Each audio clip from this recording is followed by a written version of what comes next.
Good day, grade 9. So, we are on example number 2 na po ng solving equations transformable to quadratic equation.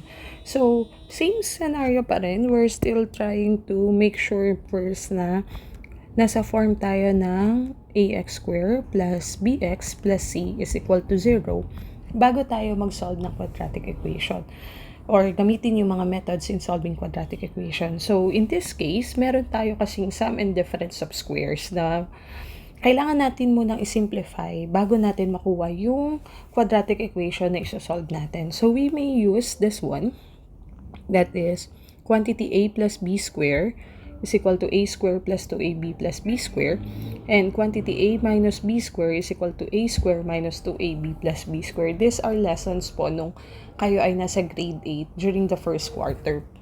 So, if you can still recall, binigay ko na rin yung pwede niyong gamitin shortcut dito kapag during our classroom discussion. So, that will be, isa-isahin natin. So, let's start with this one, yung quantity x minus 2 square. So, first thing is to square po natin yung ating first term, which is x. So, x raised to 2 is x squared. Then, multiply the first term and the last term. So, that is x times negative 2. That is negative 2x. Then, always multiply by 2. That will be negative 4x.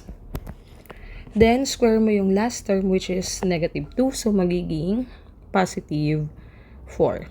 Since negative 2 times negative 2 is positive 4. So, ulit, square mo yung first term, that is x squared. Multiply the first term and the last term, that is x times negative 2, negative 2x. Always multiply by 2, so that is negative 2x times 2, negative 4x. Then, square mo yung last term, which is negative 2. Negative 2 square is positive 4. Ulitin lang po natin yung process na yon dito naman sa sum of the square. Sum of the sa sum of binomials na naka-square. So, that will be x raised to 2 is x squared.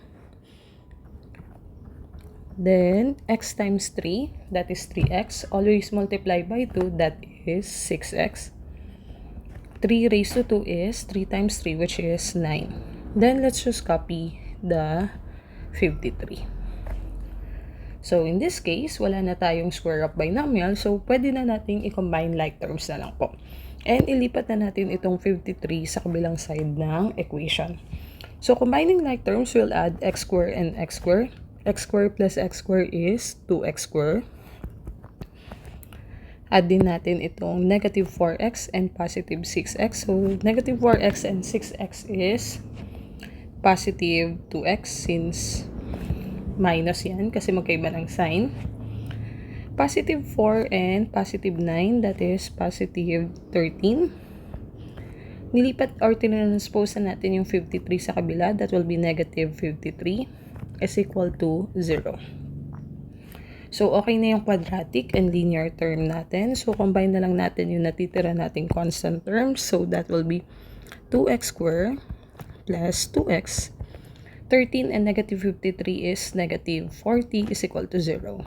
Since our terms or yung mga terms ng quadratic equation ay lahat divisible by 2, we'll multiply our whole equation by 1/2. Or, in our simpler terms, dinidivide lang natin yung buong equation by 2. So, 2x squared divided by 2, that is x squared. 2x divided by 2, that is positive x. Negative 40 divided by 2, that is negative 20 is equal to 0. Once nasa form na tayo ng ax squared plus bx plus c is equal to 0, pwede na natin gamitin anumang method na gusto natin. So, angat ko lang ng konti. So, we'll have here, since this is 20, factor out lang natin ulit. Factors ng 20 ay 20 and 1, 10 and 2, and 5 and 4. So, number na pag pinag-times ko 20, pag pinag-minus ko ay 1. So, 20 minus 1, 19, hindi pwede. 10 minus 2, 80, hindi pwede. 5 minus 4, 1. So, our factors will be x, then this is 5, then x, this is 4 is equal to 0. Since negative ito, based sa keyword natin, that will be negative minus unlike sign. So, same copy with the middle term, same sign with the middle term. So, we'll have positive 5 since yung greater absolute value. Then, this is negative 4 since unlike sign nga, based on our mnemonics. So, from here, apply the zero product property. We will have x sub 1 plus 5 is equal to 0. And x sub 2 minus 4 is equal to 0.